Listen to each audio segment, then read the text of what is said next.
It'll be quiet for us. We are recording right now. I am nervous to do this.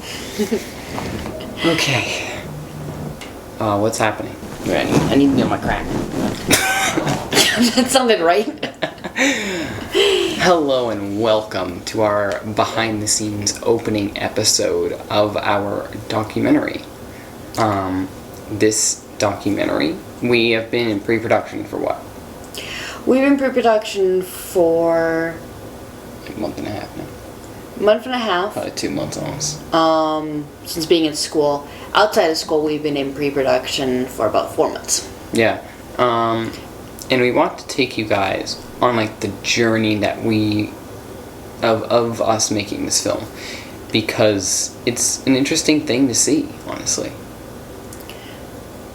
Throughout this journey, you will see us talking to real students, connecting with them, and finding out about their real stories and experiences that they've had dealing with mental health at Keene State College. And we're also going to be getting a chance to talk to people who have the opportunity to impact or help students at Keene State.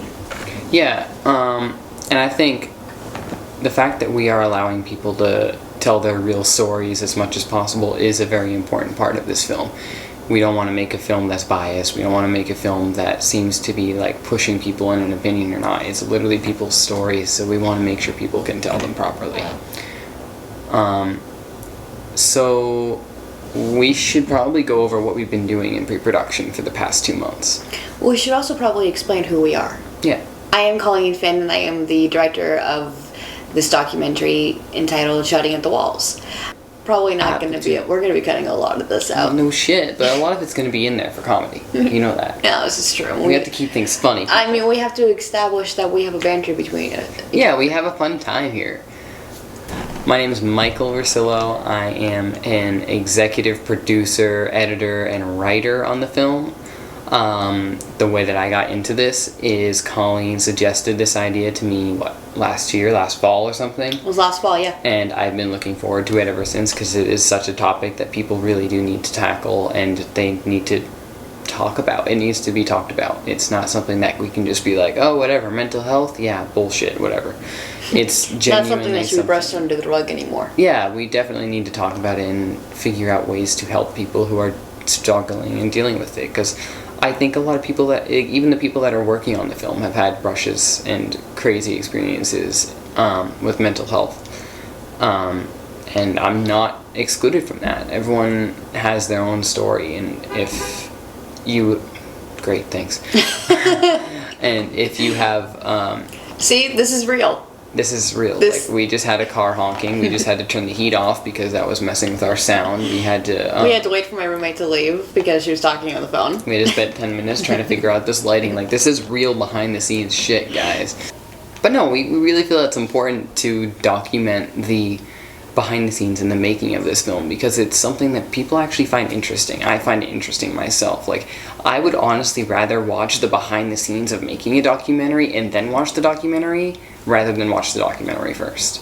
Well, if you think about it, the behind-the-scenes of a documentary is a documentary in and of itself. Exactly. Also, I think it's a great way to keep people engaged with our film until it does come out. Show you guys what we're doing, what we're talking about, who's working on our film. Bless you.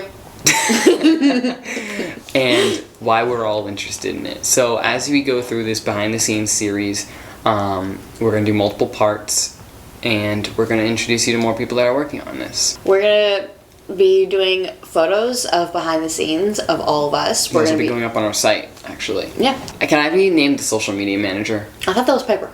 No. She's researcher. Yeah, fine. I'm social media manager. Oh, one thing I want to express about this film is, I think Colleen will agree with me on this. I don't think I've actually explicitly talked to her about it, but speaking about explicit, we're not going to be censoring anything in this film. No. No swears, nothing. So our behind the scenes is going to be just the same. We're showing you the raw experiences of what it's like to work on this film.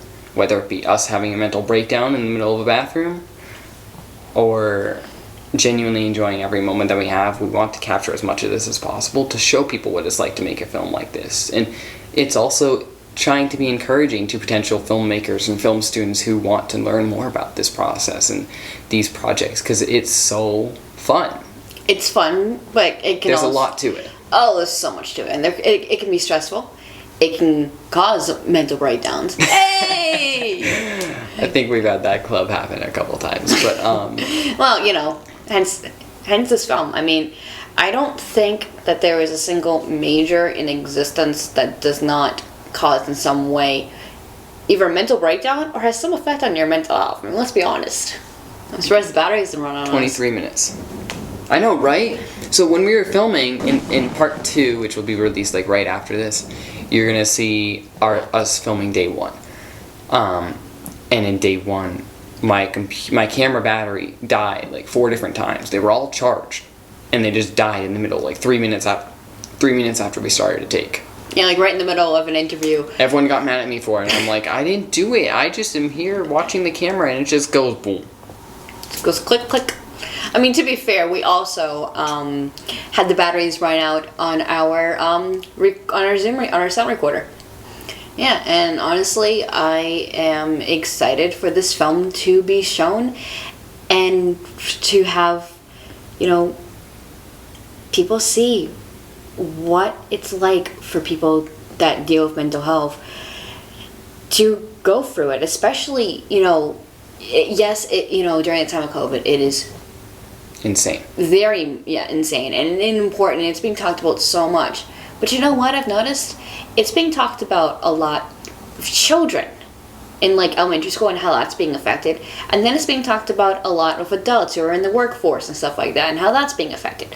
But it's not really being talked about with college students. And that's extremely important because we're just trying to figure out who the hell we are. Yeah, and it's like the most difficult part of our lives.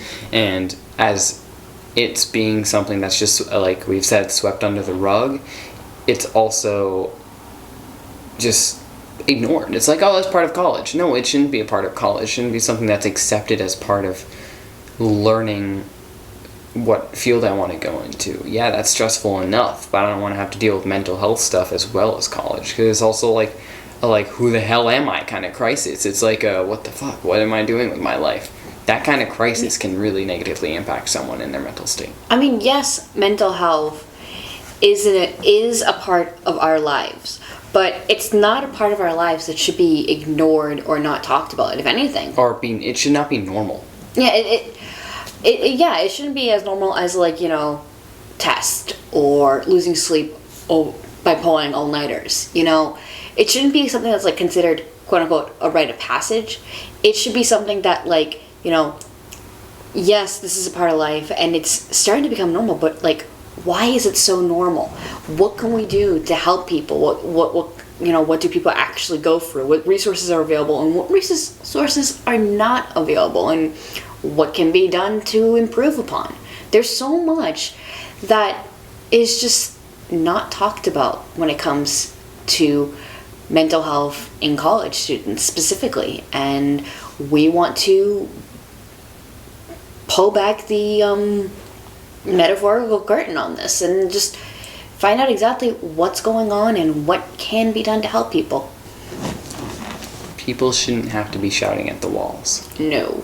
That was supposed to be my translation, my transition to the end. Yes. So people shouldn't have to be shouting at the walls. Should be like, oh, you see what I did there? And then we fade to black. That's how it's supposed to be. Well, thank you for taking the time to listen to this ramble, which will probably be cut down to 10 minutes maybe. I don't know what I can do with this shit. But you know what? Hopefully we won't have to be shouting at the walls much longer. God. That's my joke. Well, Fucking God.